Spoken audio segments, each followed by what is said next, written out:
light seekers. There's a lot of light seekers out there. I'm not in the shadows like some funeral directors are because, I think there's a lot of special people out there that are in this profession. And I also think there's a lot of special people out there that should be introduced to this profession because they'll find that purpose and their place in the world. And I find it that a lot of people push this aside because they think it's scary and dark. You're dealing with dead people and Yeah. sadness. But And the way you talk about it is it's almost, yes, you're dealing with dead people, but it's the opposite. It's not sadness. it's love.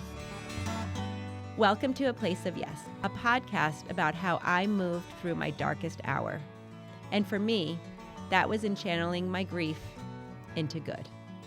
Welcome to the show.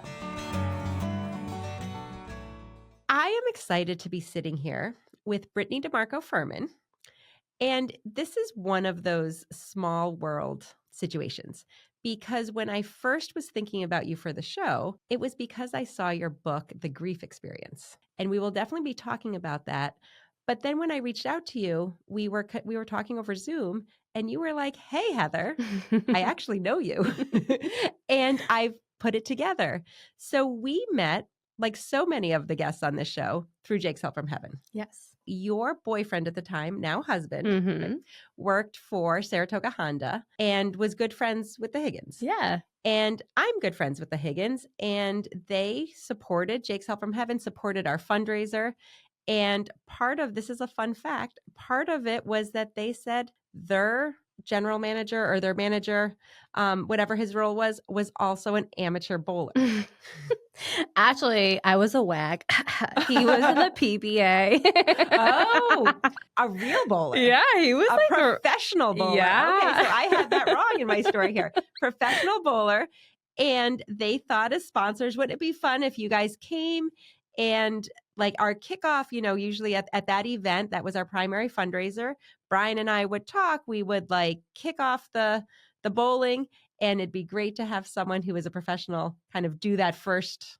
I don't even know what you call that. Oh, I was so proud of him. I remember how he did it, and he got all the strikes. It was super all fun. The kids thought he went through his leg, and I was like, I love this man. it was so great. And I remember instantly connecting with you. Like we were just chatting, and it was so fun because it was almost the beauty of that event. So needless to say, once we made that connection, I was like, this is going to be such a great conversation because, like the real me and the behind the scenes and the whole, like you said, that was probably 2015 or something. And we started doing that event in 2011. So it was still relatively new. And I always joke when we started the organization, when we started Jake's Help from Heaven, we just did it sheerly out of loss, having lost Jake, and out of love and out of keeping his memory alive.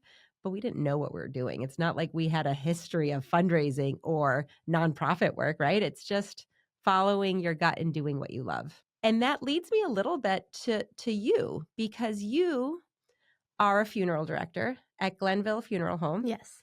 And fourth generation, is that true? I am fourth generation. Even today, people were like, I remember your grandpa. Even your great grandpa. I was like, oh gosh, hi, I'm here. So talk to me about being a fourth generation funeral director. There's got to be pressure around that because, like you just said, people are coming in and they know those who have done it before you. Mm-hmm. And is it something that you always knew you would end up doing, or is it something that you kind of came upon in a non-direct route? Yeah, it's such an interesting way I got into it because I had it right on the silver platter. Here you go, Brittany. I'll pay for your mortuary science school at 17, 18 years old. Mom and dad, who's taking over? And I was like, bye, see you later. No, like, absolutely not. No, I didn't. I didn't want to take over. I had other ambitions. I wanted to see the world. And also, what 17, 18-year-old knows enough about life to talk about death?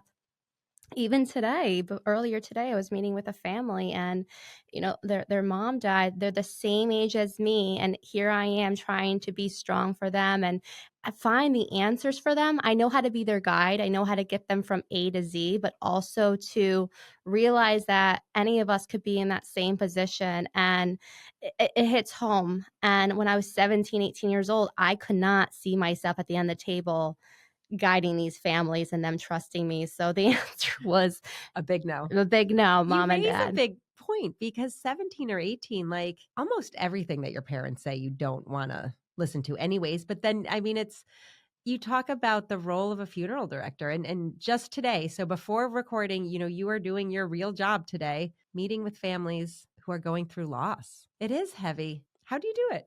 I wish there was a simple answer, but you being brave at your charity events and you running an organization with your own heartbreak and your own goals for the community, it's to create this love and this safe place by being brave, by being the person to put myself out there, to be the person to break the ice, to be the person to have the shoulder, to be the guide, to To do the just things. be there, and it's uncomfortable at times. I feel like when I'm talking to somebody, my head's 3 steps up before what I'm saying, before my mouth opens up, because you never know. You have to read a room.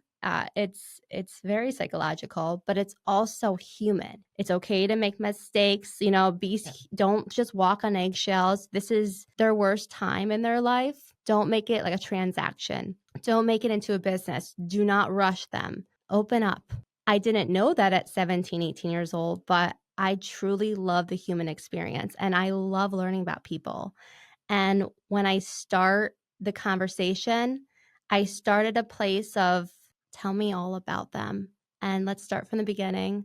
And we can go all over the place from marriage to then going back to the early stages, but let's find their essence through this conversation. So I want to circle back more with your story, but I want to interject because you brought me back. So Jake died when he was 4. It was unexpected. And I think that's always interesting because people thought because he was so sick that we were ready for him to die. And we were not, and we had not thought about it at all. So like, we didn't even know what you were supposed to do. Right. And I'm sure you have people like us, like we didn't even know where to go. But I will tell you that the funeral director there, if I saw him right now, I would cry and give him a hug. The things that you just said, like the part about listening and getting to know the person, because it's true. It's oftentimes their very worst moment. And even if it's not a child, right? Even if it's the loss of an elderly parent, it's still lost. And Roland, he did a couple things. He let us just talk. He let us just be, and he guided us. And I like the way you have used that word guide, because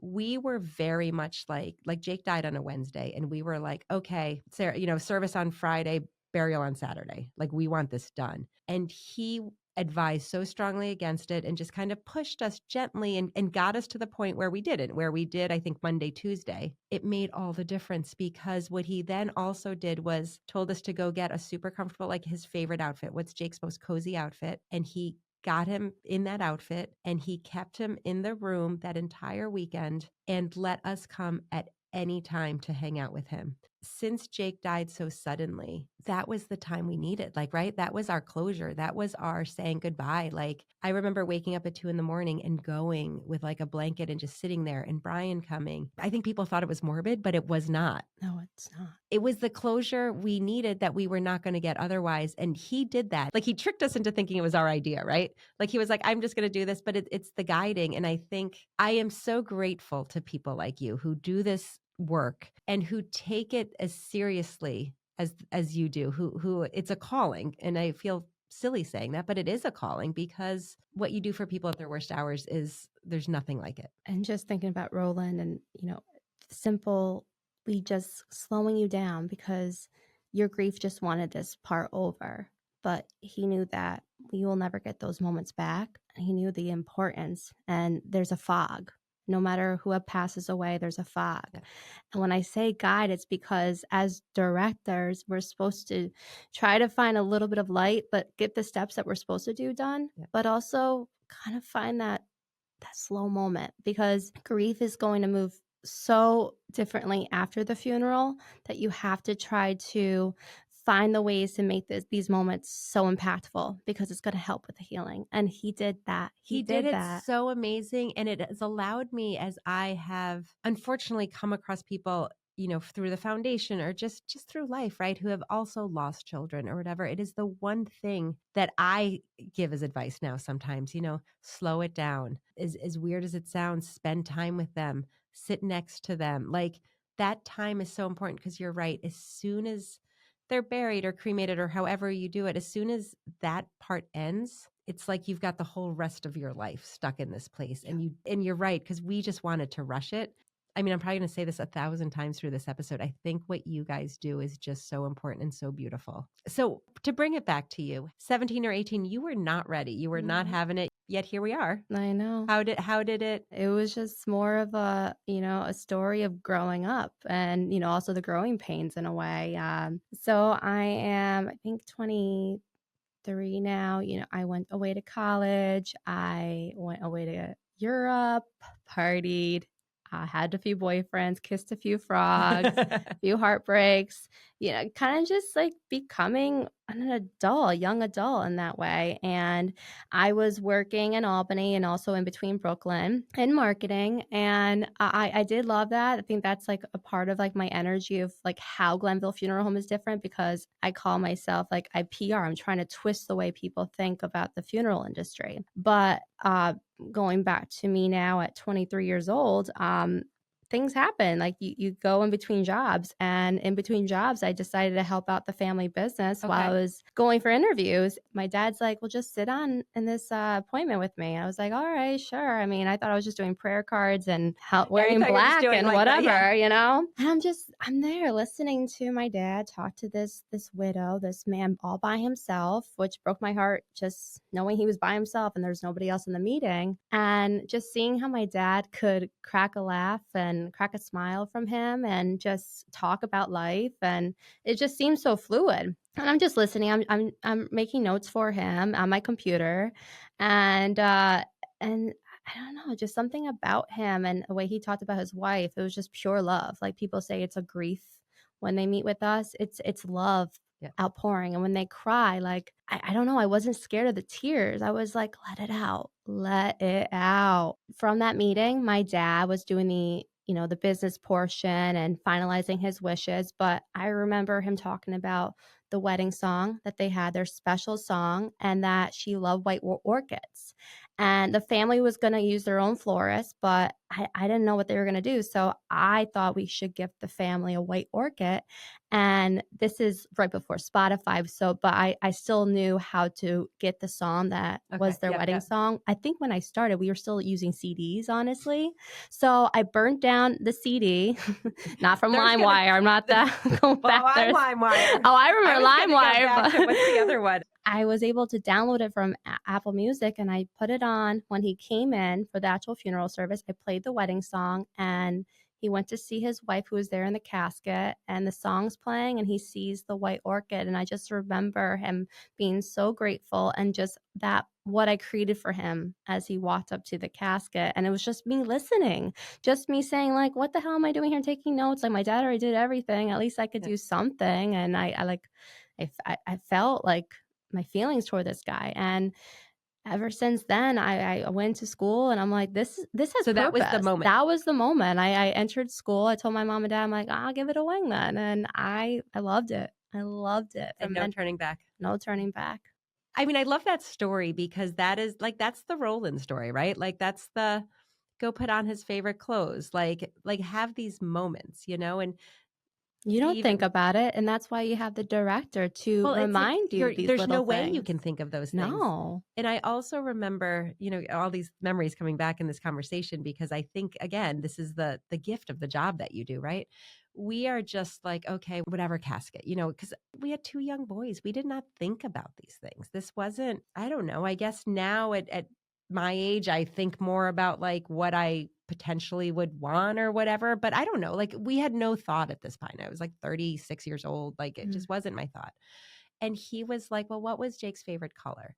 And we were just like, I don't know. He didn't really have a favorite color. And this is where the red came from. I was like, but we have this great picture of him in therapy riding. It was Ethan's fire truck originally, but like they would use it as a therapy toy when like they would come. So they would put him in his brace and he would sit on the fire truck and he'd kind of like move him around. So it's like he was always really happy on his fire truck. So he was like, let's create, like let's get him a red casket and let's have a fire truck on the inside of it. And that's where it just like red became like, now it's the color of Jake's Help from Heaven. It was the color of those shirts for all of those events. But that came out of Roland like listening.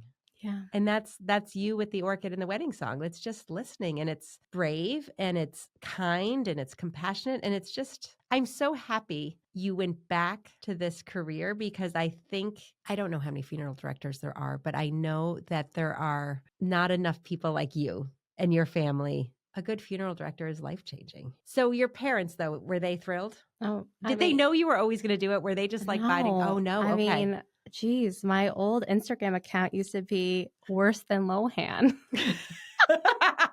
I'm not even kidding. Well, she's a mom now. She's all, she's cleaned up her act Oh my too. gosh. And yeah, no, I was the black sheep. My sister was supposed to get into it, honestly. Okay, so that's, how did it, are your siblings in it also, or what? So I What is have your? my one sister, and unfortunately, in school, she was like going for it. And when it came to taking the tests, she just couldn't pass. And taking those tests, they're national boards. You have to take 2 national boards. It's hard stuff. I'm like, geez, who's writing this stuff? Are you trying to trick up the kids? Like, they know their stuff. And it's like modern warfare trying to take these exams. But my sister has so many other gifts that I feel like maybe it wasn't going to be for her too. But we always joke around throughout school. She made a lot of friends, and she actually met the man who's been working for us for 13 years. So I really can't even say, like, she's brought the best tool to the Glenville Funeral Home, awesome. Which is my partner, my sidekick, Michael Mason. And it's just, everything works out really good on how, like, she helps the business. My dad steps in if he needs, like today he had to go on a call with me at Ellis, and he says he's semi-retired, but here we are. We're a family-owned business. My mom's taking the call before I get in. My dad and I are going on the removal. I'm meeting with the family. Tonight we have Mike coming in to do the funeral service. We have my sister who comes in and helps with the stationery. We have support staff that comes in. And then now we have this wonderful funeral director named Alicia who does Friday, Saturday, Sundays. So we all who are 30 something years old with our young families, we can try to find that balance, because that's the one thing in our industry that's really hard to find, is the balance, because we are 24/7. So you raised 2 things there. So one of them was that, and actually they're both super connected, because you spoke earlier of the meeting you had today that was someone, I think you said, close to your age. Same age, yeah. And whose parents died, or mom died. Mother died. How do you disassociate? And maybe that's the wrong word, right? But how do you not put yourself in that position of saying, like, this could be my mom? Like, how do you keep it? How do you separate it? And then the second part of that is, how do you separate it? You have young kids. How do you do what you do and then still be you? Oh, man, I hope this isn't so long-winded. It's a loaded question. But it is so loaded. But I don't, it's reading the room of when I can be myself on how I can connect, and when I have to be the professional to guide them. Because if I stay just like the human experience, the person, Brittany, we're not going to get anywhere. Because you still have a job to do. I still have to get them through the fog and through where we have to be, disconnect myself when I have to be. But then there's, like, usually at the end of the service, I'm there, they say, don't give out your cell phone to families, but I do. Like, I just, like, text me whenever you want. Like, this is, and we just find something that we can connect about, and we create that, in a way, a friendship level where they feel comfortable. They feel confident in me as a professional, but they feel comfortable with me as the friend. Because they're leaving their person with you. Yeah. And I think of that. I think of Jake. I was leaving Jake in the hands of someone else. And I think of the families that we work with at Jake's. And I don't know if you've had experience with children or with parents who've lost a child. It's huge. It's hard to put in words, because, I've never experienced that, and I can never put myself into that experience. But I just know that these are human beings going through the worst time in their life. Someone needs to be there to know that if they have questions, if they need something done, and also to know that something is being taken care of, and they can kind of like know, like, that's one less thing to have to worry from. But like you said, like, I guess this is a weird analogy.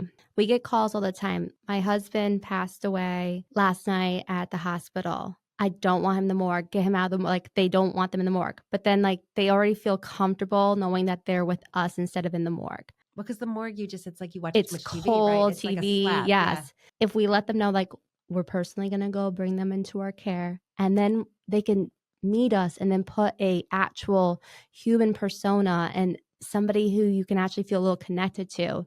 And you look them in the eye, be like, they're in our care. If you would like to see them now, you're more than welcome. Even like before the services, like you say that you had with Jake, don't feel like if you need to see them now and this is what you need, we're here to make sure we can make that happen. I haven't talked to a lot of people about that. Like, to us, that was so important, having that time. I don't know if people, like, is that something you guys allow people to like kind of hang out? Like, Absolutely. it was vital for our experience, I think. But is that Mhm. something that other people or Yeah. that you offer? Like, Yeah. I'm offering, like, it's like on your brochure. Oh, no, no, Like, no. It's definitely not something that, it's an untalked about thing publicly, but I'm glad that we have this platform. The funeral director should be there to let you know that this is your home. Back then, before funeral homes, the facilities, it used to be in somebody's home yes. where you feel comfortable to come and go.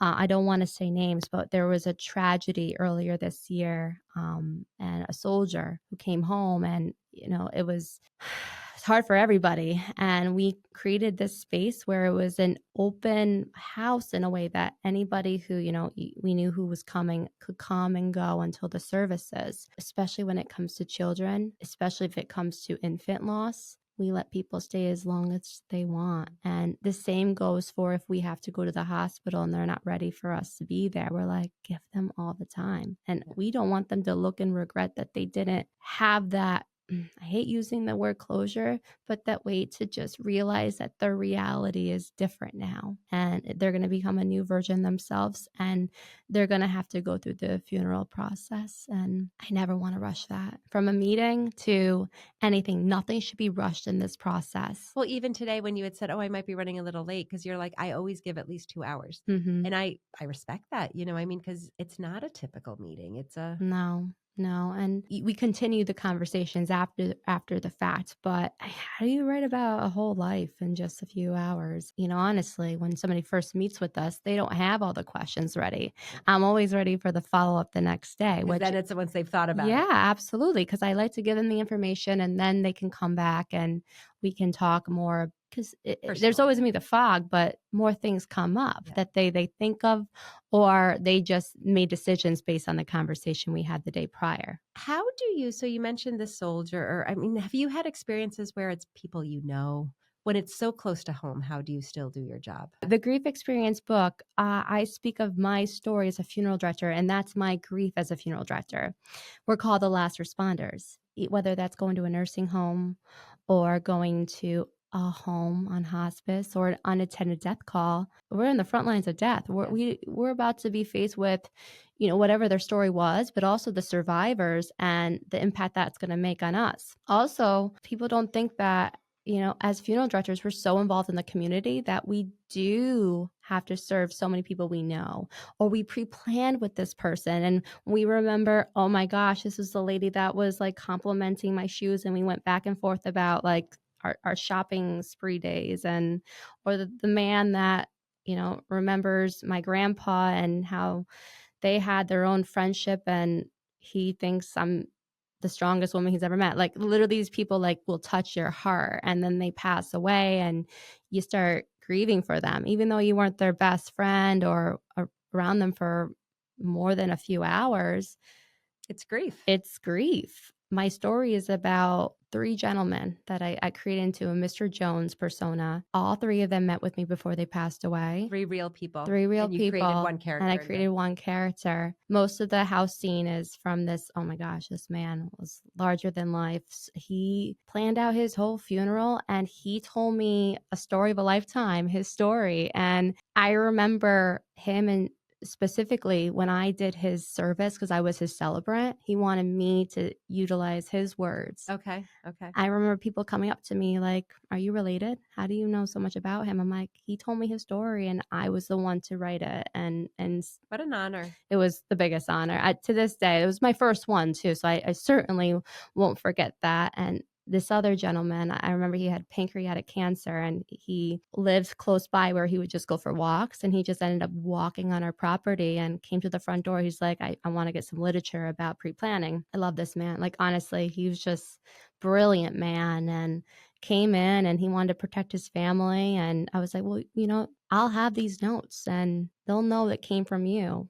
So, you being proactive and answering all these questions have saved them a lot of heartache or a lot of confusion. That was so memorable. And So what was that like when he gave you that information and then you shared it I with the reshared it family? with them. They're like, he did this. I think that was actually the hardest part, is that they just started crying because they just realized like what an amazing person he was, wanting to protect them, but also he in a way was a little stubborn. He's like, you're going to do it my way. When I'm able to meet the people before they pass away and they choose me as their celebrant, I'm going to literally read and write a novel for them. I'm going to tell their story like no one ever has before, and they get to be a part of that process. Celebration of lives, it's not just the dark and gloomy, it's about the light and the life. So that's where I really try to channel.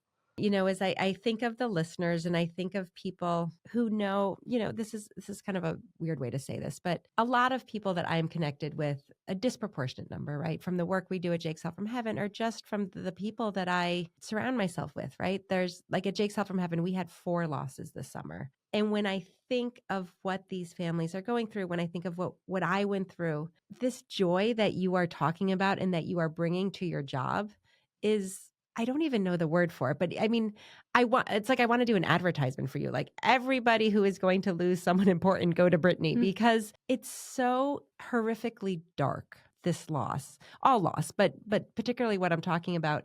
And when I see you taking this time and this energy and this getting to know the person and finding the joy, like even the way that we're talking about this and laughing, right? Like, because that is what people need. I think grief to so many people for so long has just been this dark, it's like this hole you dig that you never get out of.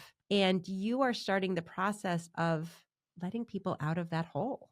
When you are doing that for people, it's just so beautiful. I mean, I can't think of anything other. Do you think you're the exception to the rule, or do you think that a lot of funeral directors do this? Our firm's very special. Everything from my dad, because like back in the day, like I would go out to dinner with my dad and people would come up to him and give him kisses and hugs. And I'm like, what is this, our second cousin? Who the hell is this? And like I buried his mom. I buried her husband. And I'm like, oh my gosh, like this is how they treat you. I've realized that's the impact of this job. And yes, my dad and my grandpa, my great grandpa's legacy, but also Michael Mason, like the way he is not a funeral director from a family. He was called to this. And also, my mom is like the sweetest person who just loves people. Like I feel like if you can find the light in somebody, light seekers. There's a lot of light seekers out there. I think I'm different because I'm maybe the background in marketing. Thank you, Mom and Dad. Thanks for paying for that undergraduate degree that you wish that you can get your money back on. But I just feel like I have that background and I'm not in the shadows like some funeral directors are, because, and also we're always working. I think there's a lot of special people out there that are in this profession. And I also think there's a lot of special people out there that should be introduced to this profession, because they'll find that purpose and their place in the world. And I find it that a lot of people push this aside because they think it's scary and dark. I think for sure, right? People think it's like you're dealing with dead people and sadness. But the way you talk about it is it's almost, yes, you're dealing with dead people, but it's the opposite. It's not sadness. It's love.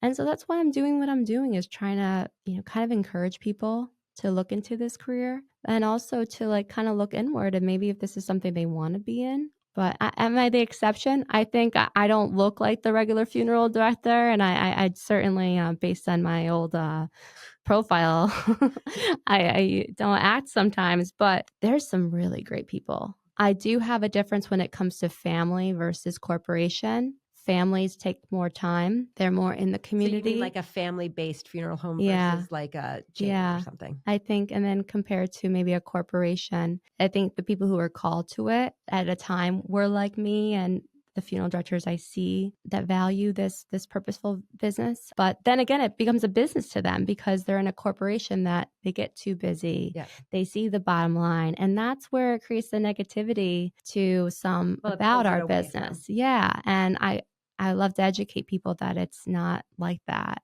So you had mentioned that like your own personal grief, like you mentioned it as, sort of what you wrote in the book. Can we go into that a little bit? Because I always talk about when someone has passed and my story and how you work with stuff and your own personal, what brings it to the job. But what is your personal grief? Like what is that you bring to this? Talk to me about your grief. Man, grief is so different right now in my life, like ambiguous grief. Now, with my own grief, I hate saying this, but sometimes I feel like the lucky one and I have guilt because my big grief right now is my mother in law that passed away, which has changed our lives tremendously. Recently? 2 years ago, Okay. thinking about my husband, especially with him being a man too, like you expect, the men to be strong, and he's really tried putting on a persona. And then you see, like, you know what? Men shatter too, and their emotions. And I don't know, looking through that window as the in law, and when I'm at the end of the table talking to the families and I'm seeing the in laws write all the notes down, doing all this stuff, like trying to keep the family together, I have that, like, I feel you, I see you kind of thing. Because they feel like they shouldn't grieve as much because Yeah, it's the in-law, it's the yeah. separation. I always connect with them, so I can never like put myself into it, but I can relate. Was it unexpected? No, and yes. She was on dialysis, and it was just such a poor living condition. She couldn't go anywhere. She was like miserable, and she was depleting. And she got a kidney transplant. She got it.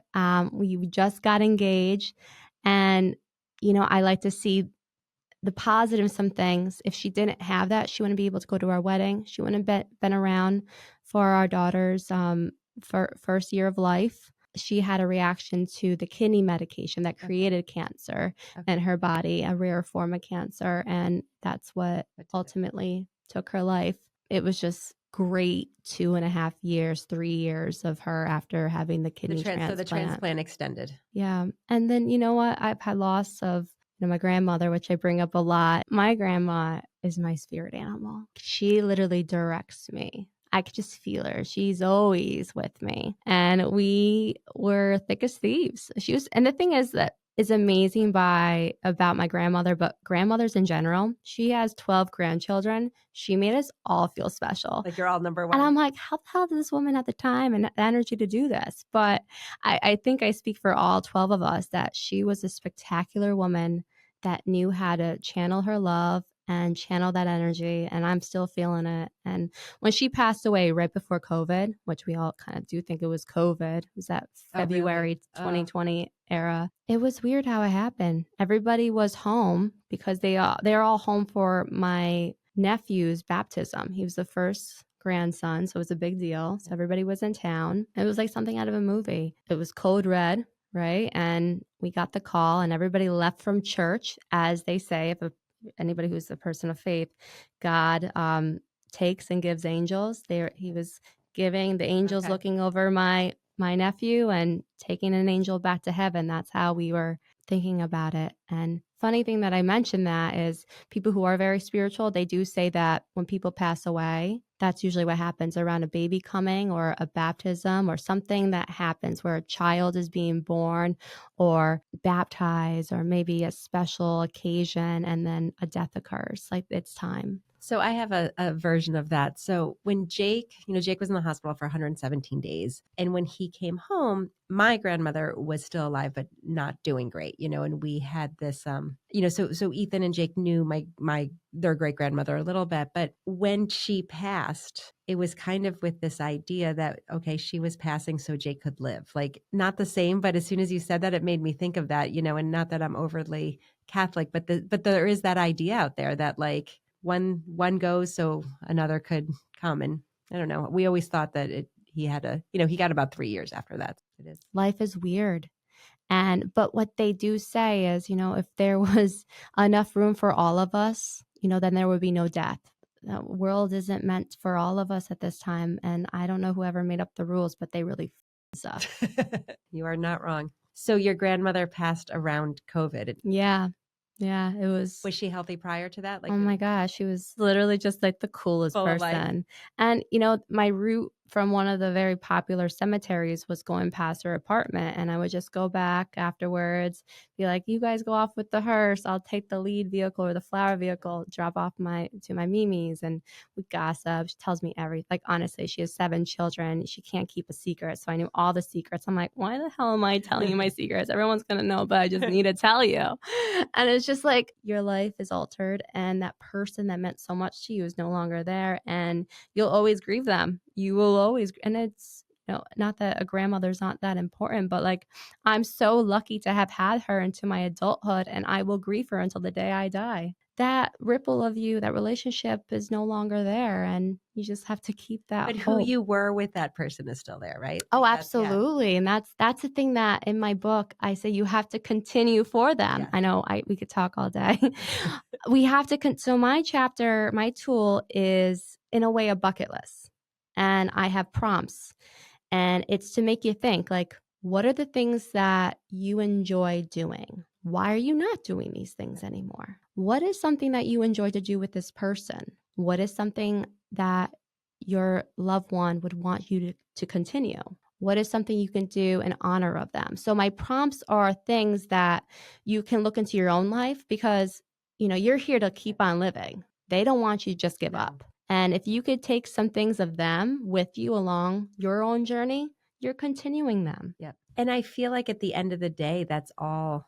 I mean, I know that it's all I wanted with Jake, and it took me a while to figure out how to find my sort of voice to talk about it as much as I do now. But that's all you want. Like, you want to keep them on this ride with you, right? Like, it's like, so they're physically not here, but I we were just away for the weekend, and it never ceases to amaze me, the signs that are there when you're looking for them, right? Jake used to come to Plum Island with us. We were there this past weekend. We were nervous the first summer we went without him, because I was like, it could be too horrific. Like, it could be too many memories because it's such a small place, or it could be great. It was great. Like, we felt him everywhere. We got there on Thursday. We went for a walk. A cardinal darted right in front of us. Brian and I were like, here we are. Jake's here. All is good. We go to the corner store to get some stuff. We open up the freezer filled with, I don't know, probably 75 pints of Jake's ice cream. We're like, he's here. He's everywhere. And I think that the moral of that story is exactly what you're saying. What did you do with the person? Keep doing it. Keep living that life, and keep that person here. That void's always going to be there, but if you fill it with the goodness, and like you say, the place of yes, I'm going to do this. I also think of what's going to happen if you don't do those things, and then we pass away, and then they yell at us when we're all together again. Like, what the hell were you doing? I was watching from you. I was trying to send you every sign, and you weren't going to do it. Like, why did you not? Because they just want your happiness, and it's not the easiest yes, and to move forward. No, but it's an important one. But if you could try to strive every day to try to get up and do something that reminds you of the person you love, but also reminds you of you too. I love that. And I think that's it's almost the most important takeaway of everything we've talked about, because I know that some of these people listening are in the throes of it, right? And it's so hard in grief. It is so hard to keep yourself out of it, right? I love that you called it a toolkit. So the book is called The Grief Experience, and it's. Yeah. So that's my chapter, but there's 20 other authors, and they all have a story to tell. And with that, they have a tool. All loss is different, as we all know. All grief is it's not universal. It's unique to everybody. So, the book is supposed to be like, all right, so here's chapter 1, and then to 20. If my grief story and tool works for you, good. Somebody who's reading this, it helped them. But not every story is going to be correlating to you. So the ones that. So think about throwing a ball out to the crowd. Someone's going to catch it. And if one person catches it for every chapter, look at all the people we are starting to heal and impact and pass on that knowledge to. I'm so happy that you circled back to it, because it is, you talked about it being family, and you talked about people finding their calling. So I think it's very clear that for you, it's both. It was a calling, and you are doing it with your family. And I think you're doing an amazing job. Thank you. I really appreciate it. And thank you for sharing your stories here and for being here. Thank you for having me. We always end the show with the Ask Heather Anything segment. So do you have any Ask Heather Anything? They can be any kind you want. They do not have to be serious. I think people tend to think that because we talk about heavy things, this is supposed to be light. So If you were to go back to the funeral experience for Jake, would you change anything? that's an excellent question. I don't think so.